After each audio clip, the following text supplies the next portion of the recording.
तो मेरी विकास का पैरामीटर बड़ा साफ है कि विकास का लाभ सामान्य मानवी को, गरीब को कैसे मिलता है, और वही मेरी आर्थिक विषयों के केंद्र बिंदु में देश का गरीब व्यक्ति है।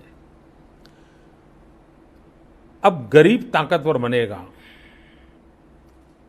और उतना ताकतवर बनना चाहिए ताकि वो गरीबी को परास्त करने की उसके अंदर हिम्मत आ जाए। जब तक मैं इंफ्रास्ट्रक्चर के विकास के अंदर धन नहीं लगाता हूं, तब तक जॉब क्रिएशन नहीं होगा। आज आपने देखा होगा कि सबसे ज़्यादा बिजली अगर कहीं पैदा हुई आज़ादी के बाद तो इस वर्ष हुई। सबसे ज़्यादा कोयला निकला तो इस वर्ष हुआ। सबसे ज़्यादा एक दिन में अगर रोड बनते हैं तो इस वर्ष बने हैं। सबसे कम समय में पोर्ट पर, सी पोर्ट पर स्टीमर खाली होना और भरने का काम होता है तो अब हो रहा है। ये सारी चीज़ों का जो बदलाव है, जो रोजगार के अवसर पैदा करता है। Startup India, stand up India. Stand up India मैंने ये कहा है कि हर बैंक एक महिला को और एक दलित या एक आदिवासी को आर्थिक व्यवस्था दे ताकि वो अपने पैरों पर अपना एक एंटरप्रेन्योर के रूप में बाहर आए। ये बहुत रोजगार के अवसर उपलब्ध कराएगा। तो ये मेरे आर्थिक व्यवस्था की मूलधारा है। अब जैसे हमने इनिशिएटिव लिए, हमने एक मुद्रा योजना बनाई। इस देश के 3 करोड़ से ज्यादा लोग, वो कौन है? धोबी है, नाई है, दूध बेचने वाला है, अखबार बेचने वाला है, ठेका चलाने वाला, ऐसे ऐसे लोग हैं। उनको हमने करीब करीब 1.25 लाख करोड़ से ज़्यादा विदाउट गारंटी पैसा दिया। आपने देखा होगा पिछले वीक हमने टेक्सटाइल पॉलिसी लाए।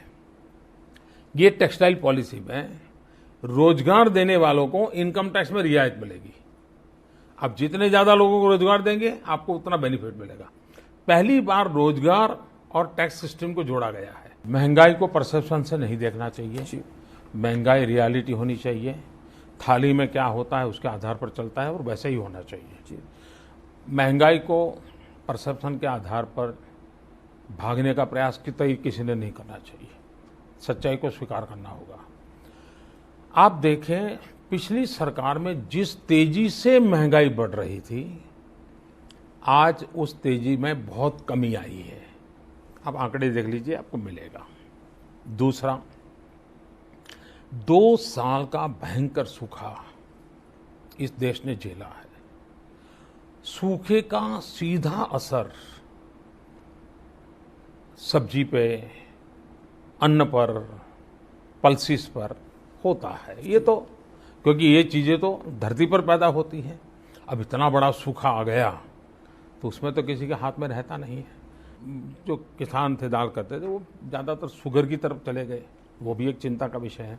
हमने दाल में स्पेशल इंसेंटिव रखे, दाल का एमएसपी अलग बनाने का प्रयास किया है। दाल को हमने लोगों से, किसानों से बोनस के साथ लेने का दिशा में भी कदम उठाए हैं।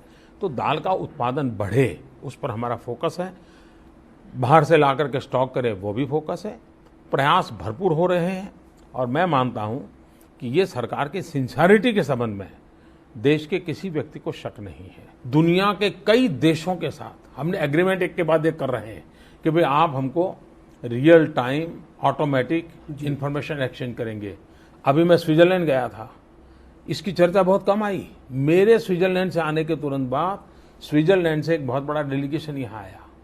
भारत सरकार के साथ उस डेलीगेशन की मीटिंग हुई और उस बात पर हम चर्चा कर रहे हैं कि स्विट्जरलैंड, जो हमारे यहाँ पैसे रखने की जगह स्विट्जरलैंड मानी जाती रही कई वर्षों तक, वो स्विट्जरलैंड ऑटोमेटिक इंफॉर्मेशन एक्सचेंज के लिए हमसे सहमति बनाने की दिशा में चर्चा कर रहा है। वो चर्चा बन जाएगी, बहुत बड़ा काम होगा। तीसरी एक बात आपने देखा होगा, मॉरिशस रूट। हर चीज में मॉरिशस रूट आता था जी। भारत से काला धन बाहर जाना, फिर मॉरिशस रूट से आना, ये एक चर्चा हो रही थी। सबको लगता था कि मॉरिशस रूट का कुछ नहीं हो सकता।